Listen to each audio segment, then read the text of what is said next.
La différence qui existe entre un entrepreneur, un architecte et un ingénieur génie civil. Généralement, vous aimez nous confondre. Quand tu dis à quelqu'un que tu es un architecte, les gens ne connaissent pas. Quand tu dis à quelqu'un que tu es un ingénieur, les gens ne connaissent pas. Mais quand tu dis que tu es entrepreneur, rapidement, on te reconnaît. On dit oui, les entrepreneurs ont l'argent. D'accord.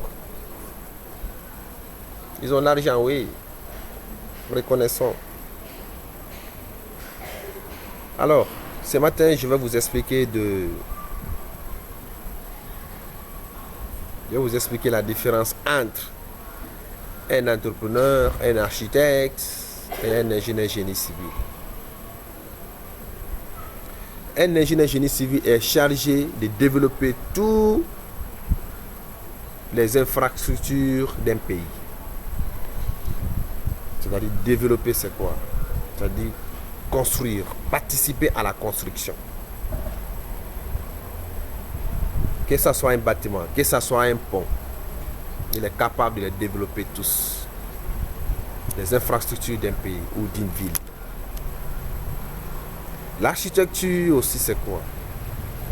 C'est l'art de concevoir un édifice. L'art de concevoir un édifice. Tous les ouvrages d'architecture. Et de participer à l'exécution jusqu'à la fin de la réalisation de l'ouvrage. L'entrepreneur ici, c'est quoi? L'entrepreneur, c'est une personne physique qui entreprend. Que ce soit dans un projet de bâtiment, n'importe quel domaine, il peut entreprendre. Mais généralement, si nous sommes dans un domaine d'intervention, un architecte a un contrat peut-être de conception ou bien de supervision d'un bâtiment R+8. Les gens sont là, on te voit chaque fois sous l'immeuble là, ils pensent que tout l'argent qui rentre dans l'immeuble là, ça rentre dans ta poche. Tandis que tu es là, c'est ça que tu as étudié, tu es en train de pratiquer ton diplôme. Le diplôme que tu as eu, tu es en train de le mettre en pratique. L'ingénieur génie civil aussi la même chose. Si tu es sur le terrain pour la construction d'une route ou d'un pont, ils pensent que tout l'argent qui rentre dans ces projets, les gens pensent que ça rentre dans ta poche. Non, ça ne rentre pas dans ta poche. Tu es là, tu es en train de pratiquer le domaine que tu as étudié à l'université. Imaginons, celui qui a fait les banques finances, il est là, il travaille dans une banque. Non, cela veut dire que tout l'argent qui rentre dans la banque, là, c'est son argent. Non, ce n'est pas son argent.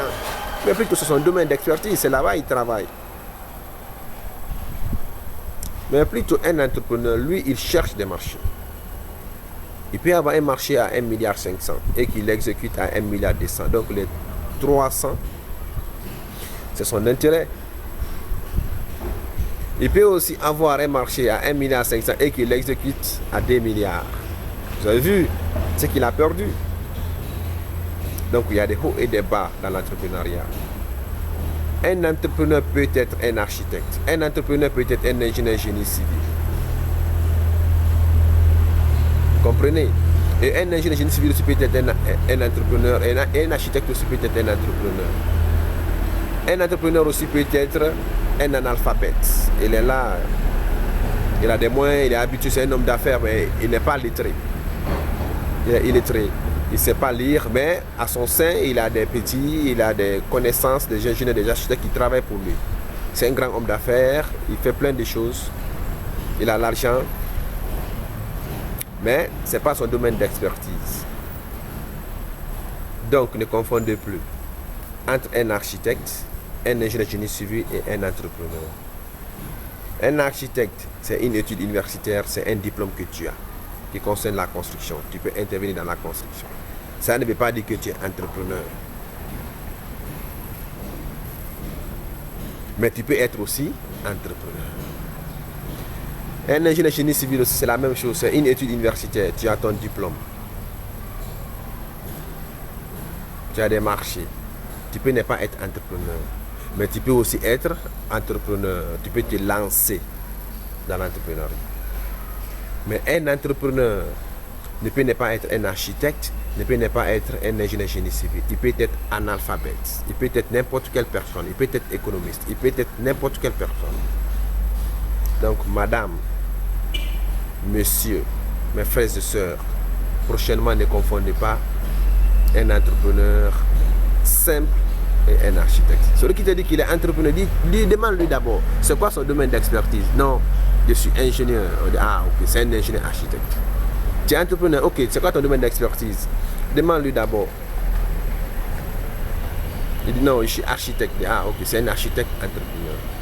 Il peut ne pas être architecte, il peut ne pas être ingénieur et qu'il est un autre corps d'état, peut-être diplômé en sociologie, ainsi de suite, en lettres modernes, ainsi de suite, en droit.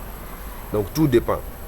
C'est pas forcément d'être ingénieur ou architecte que tu es entrepreneur, non. Tu comprends?